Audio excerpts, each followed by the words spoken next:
Okay, so we're gonna pick it up. We're gonna try to wrap up the Sif over here in Reish Sama Gimel. We're in the middle of the Piskei Chuvas. This is Siv Gimel over here, and we're going to pick it up from over here. This is talking about that the Mishnah Berurah said even if the husband wants to light, the wife comes first, unless there's a lot of candles, and technically he could light. Even so, when he does light, it would be without a bracha, says the Piskei Chuvas. Furthermore, he doesn't need to listen to the bracha of his wife because she's going to exempt him and everyone in the house. She has the halachic status of a shliach. She's like a messenger. That the shliach makes the bracha and fulfills the mitzvah. And even though that in our situation, the husband would light. Nevertheless, everyone is gonna fulfill their obligation with the wife lighting, with the mother lighting. Therefore, he would halachically be unable to recite habracha, even though he's adding more light. So technically speaking, if there's a lot of lights, he could light. However, it would be without the recitation of habracha. We find that many great rabbis in fact, had the custom to light themselves in their personal individual room, and their wives would light in the main room and where they would eat. And therefore, since it's in two different rooms, in fact, there could be two brachas that were recited. However, the custom is certainly not this way. You can't just come and take Hashem's name, so to say, especially nowadays that we have electricity, and therefore we don't need the lights as much to rely on in order that we won't come to stumble. Let's just catch up on footnotes over here. We're going to start with footnote 109. We don't find that we said that when it comes to listening to the bracha, it said over here, you don't need to listen to the bracha from your wife to fulfill your obligation with her lighting. We don't find anywhere that it says that we need to listen to her bracha. And so that's the idea, and also if the husband's lighting, they don't need to listen to his bracha. You don't need to listen to anyone's bracha. The Shal Shuvas Ber Moshe Chilech Chesim and Reish Lamed quotes a custom in Hungary that they had the husbands were very stringent upon themselves to listen to the bracha from their wife and to answer Amen. And even if just their wife was lighting and not them. However, nowadays we don't know of such a custom, and the Be'er Moshe, in fact, says Adrabah. On the contrary, the opposite would be more accurate, that you should be careful not to hear the bracha and answer Amen after, in order that it's not like you are demonstrating that you want to accept Shabbos upon yourself. So this is where the idea would come from, not hear the bracha. You have two different sides. In fact, if you recall back when we started all of the halachas of Ner Shabbos, we touched upon this. Should you be around when they light? Should you not be around? Should you listen to the bracha or not? We also learned about it in a different siman. Rav Harfin was saying how you should be around when they light, because then they'll make sure that they're going to light on time. So there's different approaches regarding this. Is there something about whether or not the same see a woman's bracha? No, let's go. No, there shouldn't be a problem. Okay. Yeah.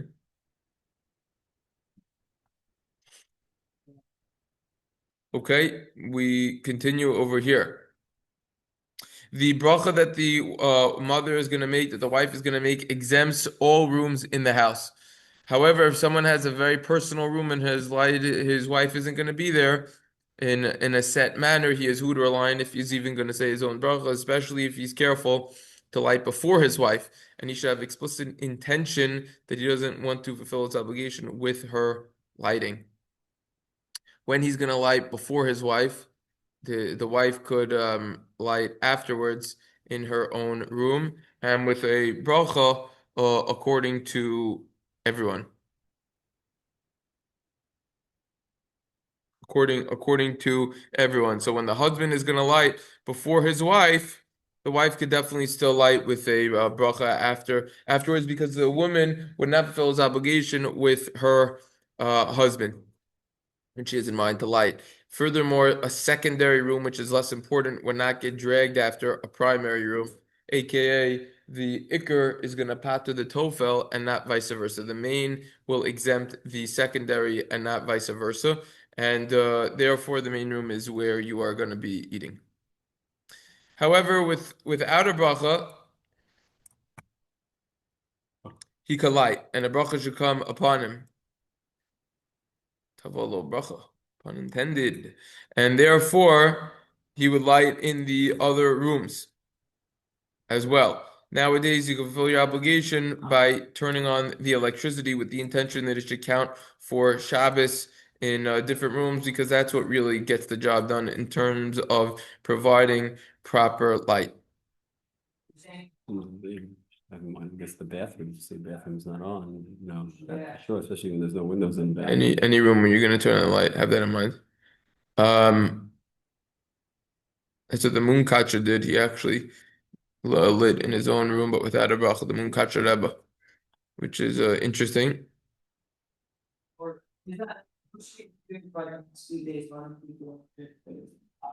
So, What do you mean? What do you mean? He lit in his own room? in his own room, it was like a private room where he goes in his farm room or something like that. He's got a light there. Yeah. But again, you could just turn on the electricity and then you're Well, going to be covered with the electricity over there. I mean, his wife. The wife lit. He lit, but no, he just lit candles in his room. You're saying. Yeah. But again, with the electricity, you Sorry. could just turn the electricity on. That will count as something. Now, all this is referring to if your wife is in your house, you're spending the Shabbos together. However, if you are without your wife, you are completely obligated to light the Shabbos candles yourself. Now, if you have someone else who's staying in your house, such as your married sister or something, she for sure could light. You don't need to light.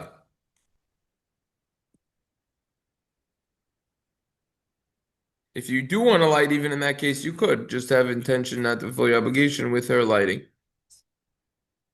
For If you're example, asking somebody for example, they talk about if someone his spouse passed away or he's divorced or she's traveling, she's on a business trip. Usually the opposite way around, but you're on a business trip, you have to light. You're alone.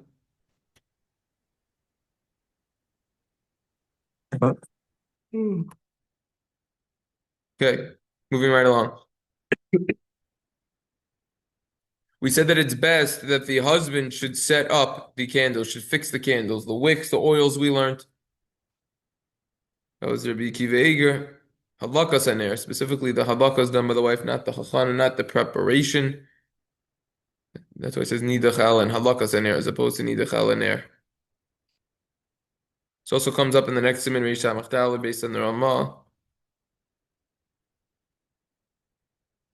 The custom of that the husband should singe it beforehand. You get it ready. Sometimes the wicks aren't easy to light. So you prepare it, you do it beforehand. Nowadays, we don't really have this. That we need to already start the wick off, start the light off. We don't have this nowadays. And on the contrary, it'll make it worse and more difficult to light afterwards if you would try to light it first. And therefore, there would be no obligation to do this. Rather, you just fix the candles, set it all up, buy the wicks. Interesting. Where is he coming from on this purchasing business? Shmir Shabbos Kolchasa Shevet Alevi. Chiyuv Hotzos Mammon al Neir Shabbos Mutal al Baal. Okay, it's not saying you actually have to buy them. It's saying that the expense for the wicks and the oils should be placed on the husband, not the wife. So that Rizal says the husband should fix the candles.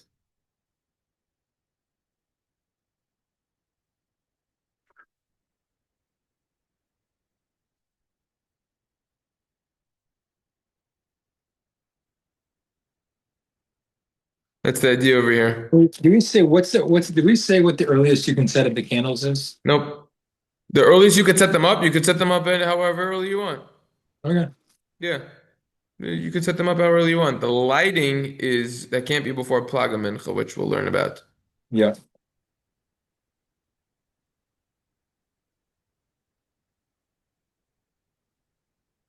There they quote over here this Rabbi Akiva Eiger in the footnote. Old news, we already learned it.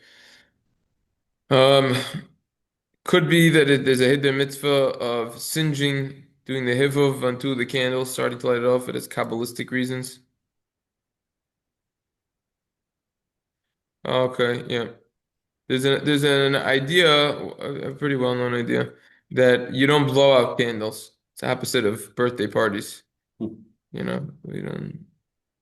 There's an idea brought down that when you extinguish the candle, you shouldn't blow on it in order to extinguish it. Yeah. Yeah. It could be dangerous. It's like they say it's like you're blowing out a soul, a spirit.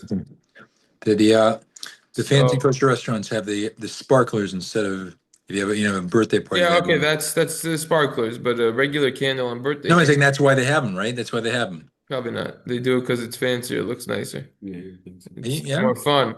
But a regular candle, so the question is, what do you do at a birthday party? You just don't blow the thing out? Anyways, You gotta so this is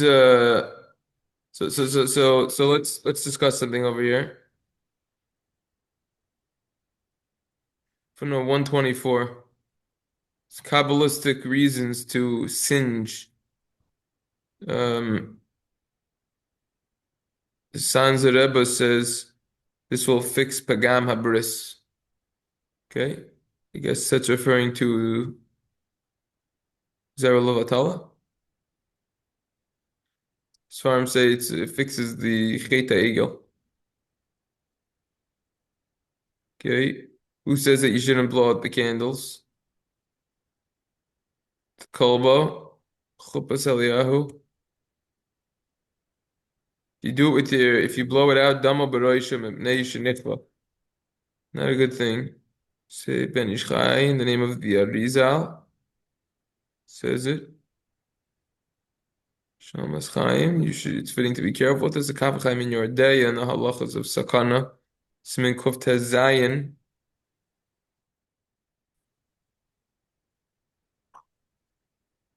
Okay, so he wants to say, why are people not careful with this on Erev Shabbos?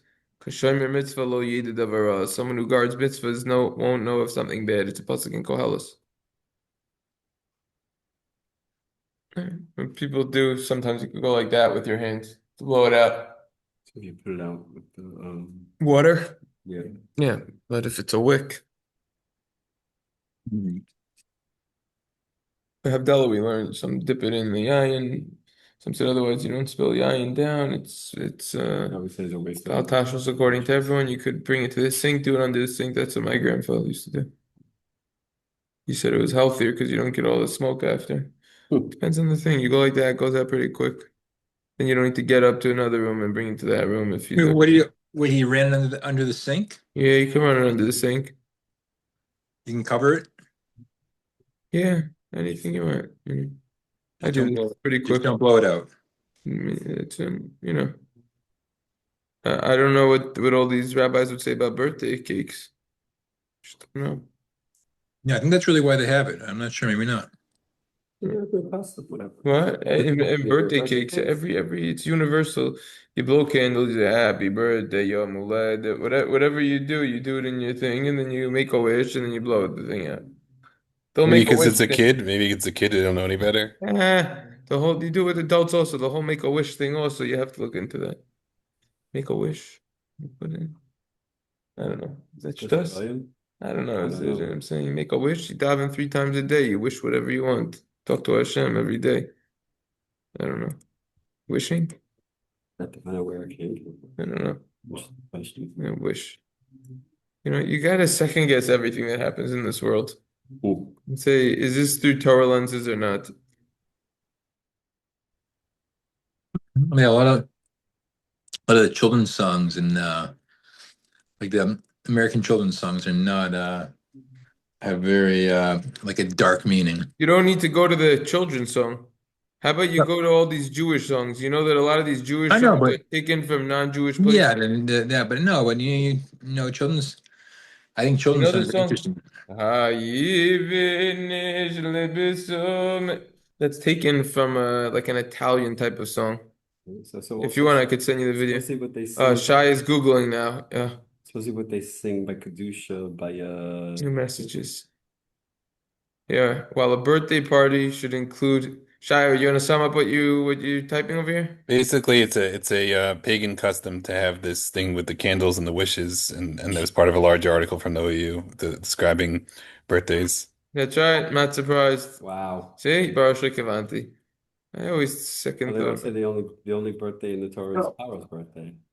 Yeah, but there's other sources for birthdays. I'm talking about like Who wrote ring this? around the Rabbi rosy. Shemesh, Rabbi Shemesh. Rabbi Ari who? I don't know. Enkin? I'm sure he has good sources. I'll send this to my wife because we're gonna make a birthday party soon. Great, she can call you a spoil sport. See, by note 12, that's where I was quoting. You see, like, No, 12? yeah, making a wish. Yeah, no 12. Who talks about it? It was a source. Rabbi Avram Blumenkrantz in the laws of Pesach. Oh, Farakwe. It all comes back to Farakwe. Happy birthday. The whole thing does. Did you learn one thing today? You But learned I'm that. saying, but even if it has these bad origins, now basically everybody does it. So maybe it's become like a normal thing. Oh, so if everyone's doing it, then it's permissible. Often says everybody That's does what everybody Yeah, that's what I'm does. saying. Yeah. Yeah, uh-huh. So if everyone's going to Minyan 3 times a day, but no one's learning for more than 7 minutes a day, I guess we don't need to learn anymore. Right? We don't need to. I, Bein I was, Hazmanim, after all, during the Zman, I learn a grand total I of was, 12 minutes a day. When I go to Shemayim, they're going to be so happy I learn a whole 12 minutes a day and no one else learns. Hundreds of people at Minyan every single day. Every 15 minutes, 30 people each Minyan. Curve, yeah. Everyone's going to get curved. That's right. No one else learns. Yeah. Okay. That's it. Yeah. Why do I need to keep halacha? No one else keeps halacha. After all, I just didn't know better because I only learned 4 minutes a day. Yeah, and it was only Gemara that I learned. I didn't learn halacha. Yeah, I yeah. mean, but this is different. This is something that started. This is something that Ubilado started. lo yorim isha Yisraeliyas yadav No, esraglo. State in no, the no, I'm saying, but this is Haggadah different. This is Chelik something that Aleph started with Shibur. You bad can't reasons, but lift now your it's hands become without learning innocent. halacha. Right? No, but this is different. This started with bad reasons, but now it's become an innocent thing. No one's Oh, doing it now it's innocent. because of pagan reasons, you know? Pagan reasons. Yeah. Is that your psak or that's the OU's psak? That's me. That's They seem to that's feel it's you. bad because Let it me has ask a these question bad though. Who are origins. you? I'm saying they're telling you the halacha rundown with the origins, the possible reasons why not. But I'm saying practically that's a normal thing to But, yes but but do. where are you coming from? Who are you? Where is your psak coming from? My sock comes from just common sense. Everyone does it. Common No one ever sense? until today I never heard of this pagan thing. Yeah. That's why we're here to learn more Torah. Common sense, yes, but you have to have some sort of logic where you're coming from, some sort of source where you're coming from. You can't just common sense. You could have common sense. Did you finish all of Shas Bavli, Yerushalmi, all Midrashim, all Zohar, all Torah Shulchan Aruch with the Noisy Kalim, It wouldn't be common sense then. It with would the be Das Achrayim? Torah. Then you could have common It sense. wouldn't be common sense. It would be something above that at Okay, that point. okay. I'm just saying if you don't have all the right? You can't cook if you don't have the ingredients, right? You could cook, but it ain't gonna taste good. You gotta have all the ingredients. There's what to look into more about this. I mean, it seems like, what does it say over here? When a birthday party should include the birthday candles have the power to make. Oh, here. One might want to consider avoiding the practice of lighting candles on the cake. It is actually an evil pagan custom. According to a Greek historian, it was believed that birthday candles have the power to make dreams come true. That's Hence, why they make a wish. the custom of making a wish before blowing out candles. It is also worth noting that the blowing out candles at any time is to be discouraged due to the close symbolic connection between the candle and the soul. That's what I said. So, what's your leniency, Shaya? Seems pretty cut and dry, straightforward. Have you ever heard of anybody avoiding it? I mean, I never heard of such a thing. Have you what? ever heard anyone who knows this and they still did it? What? The blowing of the candle? This is an evil pagan custom. You know the expression, don't play with fire? So, what's your leniency? I want to hear this again. What's your leniency? What You about just said it's common sense. Everyone does it, and no one knows of this pagan thing, except if you're looking into it, like we just did. I never heard of this But before. but it's I mean, but it says evil pagan custom. So how do you get out of that? I see. There's really not a lot of wiggle room, unfortunately. Where's your common sense now? Where'd it go? what about giving Notwithstanding finishing Kol Tarkul. what about giving How do you giving get out of evil brachas? pagan? What? What about giving brachas or making wishes in general on a birthday? Is there a Give a bracha. is there a core for that? Is there a It source? could be. It could be. There's a whole thing that was written on this. It's a whole article. There's a lot that was written on birthdays, but specifically this point, you have to think twice of that.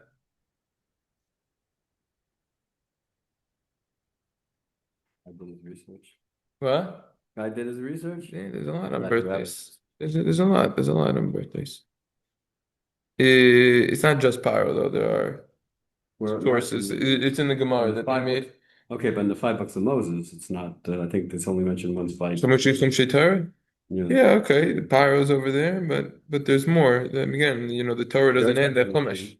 That's where it starts. 100%. Right? So certain rabbis that they made birthdays when they reach a certain age. Like I think one rabbi By Moed Katan by 60. and the Moed Katan 60 to get out of cars. Cars. Oh, that's fresh. The cars party. Yeah, okay. Um, anyways, 60 is also a big age because that's when you could tap into your retirement accounts if you wanted to. Yeah. 59 and a half. I'm sorry, Mr. Accountant. I'm sorry. I'm sorry. Yeah. You don't want to tap into it then anyways. Mogan Avram says, no comeback from Shia. You saw that.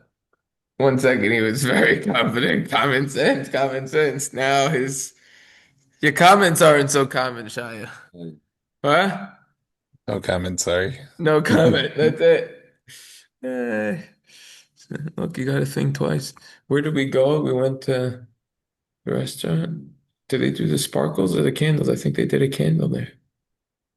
Yeah, I think the very from kosher restaurants have sparklers. That's why they don't have it as a No, some of them have sparklers. I've they seen. have it. I have it all. The sparklers are usually more of the high-end restaurants, what I've No, noticed. but they have it. They have it. I mean, The I fancy think they all restaurants, so to say, meaning the lower tier restaurants, they don't even do anything. no. No, it's the fancier ones, and they put on shows. They bang drums sometimes. Charge you $10 for I haven't seen Yeah, that. they charge you. Yeah, well, the dessert's $20 anyways.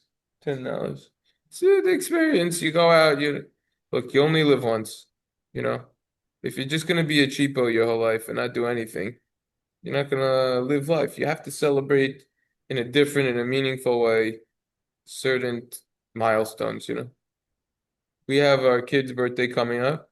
We're gonna make a party at the house. And we'll invite a couple of her friends, she's 4 years old. Invite a couple of her friends, maybe a immediate family or something. That's it. That's all you need. You don't need. Especially for a 4-year-old. I went to one of my friends. He made a birthday party for his kid who was like 5, 6. Rented out a place. Look, it's not. I think he told me it was like $1,000. It includes everything. It gets pizza, whatever. All the things. You have a blast. You're there. Maybe it was 600. I don't remember the exact price. He's like, I don't even care. The whole class did it. I don't even care. And this is what he told me. He said, even if because of this now I'm not going to be able to get a house, I got to do it. That's what he told me. Look, you got to know. There's two things of doing everything in life. When you go out, you do something. You could also buy a cake. The cakes are expensive to buy also. Cakes nowadays, these 20, there's even this small Yeah. little ones. Look, you can make it at home if you know how. I mean, you could give me $2,000. I wouldn't know how to make a cake. I can't do everything. I know how to do a lot of things. Duncan Hines, I still don't know how to. Everyone's got different kochos. Brownies. Yeah, they got good brownies, So now what are you gonna do if you don't have the candles? You do the sparklers. Like David said, do the sparklers. That's all. Okay, look, this requires more research. It seems like the way that it's brought in, evil pagan custom just doesn't sound so inviting to me. It just doesn't. I don't know. I don't know. Anyways, it's funny. I'm learning one of my chavrusas now. We're learning about how the Gemara in Yuma talks about on Samach Tesam at Beis that they slaughtered the evil inclination for idolatry. They shechted it. That's it. It's finished. They got rid of it. We used to have one. Anyways, there's still other Yetzer Haras. The Yetzer Hara of Arias wasn't killed out. Well, it was, but then they Yeah, well, they said, and then the world, no one would procreate. like that. Then it would get problems, and that's why there's all the homosexuality nowadays, which is a big problem. It's very funny. Someone showed me one of the most popular rabbis on YouTube said something very controversial about homosexuality. He said that everyone is naturally bisexual. That's what he said. That's totally off. And that is almost akin to complete heresy. It's completely off. I watched the thing. Someone told me about it, and he said he warned his family members not to watch him. And that's totally off.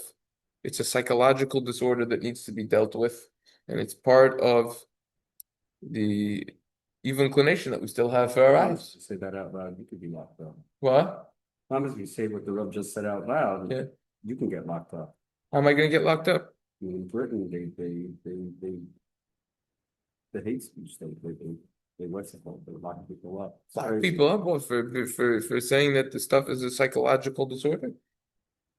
Why do they lock people As up? it is with the trans stuff that people. All that like stuff. It's shit. all evil inclination.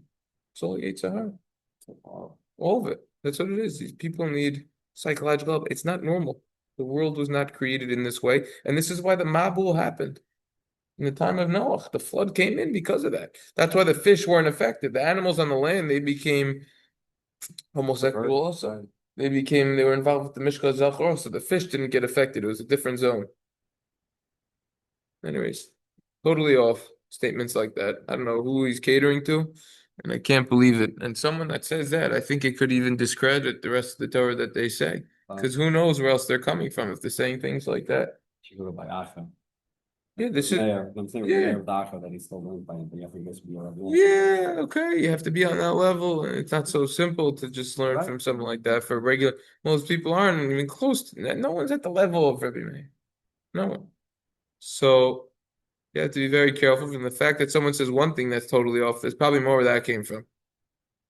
Anyways, Rabbi's a local rabbi or not so local? one of the most popular rabbi on YouTube.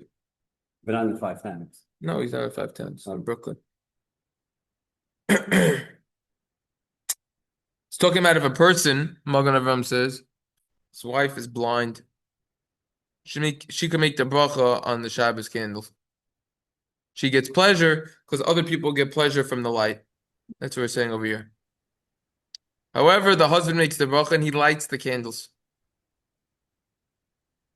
Right? So some say, Al pi divrei Kam Migdali Apois Kabbalah should be Isha Shekol Yamea Hadlika Neder Shabbos V'Toyim Mistares Mod Levaser. Oh, if she really, really wants to light candles, she could even light. Right? She should light first before everyone else. Especially that we have electricity nowadays. I have intention that one should cover the other.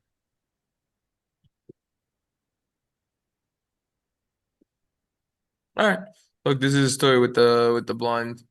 You know, doesn't happen often, but it certainly does happen. Anyways, just wanted to point out that last night I gave the shir here between Mincha and Marv on the topic of is it better to give one small, large donation, or is it better to give many? Who's texting? Walmart order, okay. Is it better to give one small, large donation in one shot, or Really small. is it better to give many small donations over a Wait. lot of longer shots? Wait, if you have a dollar on Purim, should you give 4 quarters or $1? I wanna just answer that question by just rephrasing, asking a question which someone asked me after the shir last night, because I kept talking about $100, giving $100 in one shot versus giving $1 many times. Because that's so practical. A lot of times when you give a donation, what are you gonna really do with the dollar nowadays? You can't do much. So just to rephrase the shayla, is it better to give $1,000 in one shot to one place? Because that's talking about real money, right? Anyone who's giving Meiser nowadays with the family, you're making a certain amount of money and you're giving thousands. That's what we're talking about. We're not talking hundreds anymore. So is it better to give, let's say, $1,000 in one shot, or is it better to give, for example, 20 times you give $50 and you diversify it? That is really the shaila. We say the latter is better, right? Because each one you do the nice. Right, that's what I always thought, based on the Rambam is Perish Mishnayos and the Chafetz Chaim's explanation, and you fight off Yitzhar. But there's a lot more on the topic. So, anyways, it's 17-minute shir. That was last night, and tonight I'm going to give the shir again between Mincha and Maariv. I'm not sure on the topic yet, Oh, but so was there an answer? And was there like yeah, it's 17 minutes. It's online. I put it up. ooh, Yeah. So if you're interested, you could watch the whole Okay. thing. Yeah, I can't summarize the whole thing in 90 seconds. But and then I was thinking of starting already Rosh Hashanah. It's almost going to be Rosh Chodesh Elul. Yeah. I want to do something on Rosh Hashanah. I want to do something on Yom Kippur. And I think it would be appropriate to do something on Sukkot. And the problem is that all three of the Yom Tovim really fall out at the same time. So I think we should just get a head start. We'll take a break from Halakas Ner Shabbos because I don't want to rush Halakas Ner Shabbos. We're learning it properly good. So everyone should remember what we did very clearly up until this point. Keep the information, and we'll continue moving with the new information when we come back. I want to do Rosh Hashanah. If you want to get a head start, maybe we're going to do the first sim, and it's going to talk about slichos. So that's what we're going to try to tackle. Okay? Okay. Okay. I fix the alarm. Next week, Monday through Thursday, Yeah, when are you we're leaving? going to that, be a Rebbe in that hockey camp, that Camp David. Okay, David, when is that? Is it which day? Between I'm going up next Sunday morning. I'm driving up, so between Sunday and 24th. Thursday. 24th and the I'll be back. 28th. I'll be back. Are you zooming in or no? I'll try. I don't know what the schedule is. I'm not sure. What's your job there I'm exactly? supposed to be like a Rebbe. Are you going to do accounting stuff there also? I bring my accounting work. I mean, I have my computer and stuff with me. So Right, and you have internet. he told me I'll have time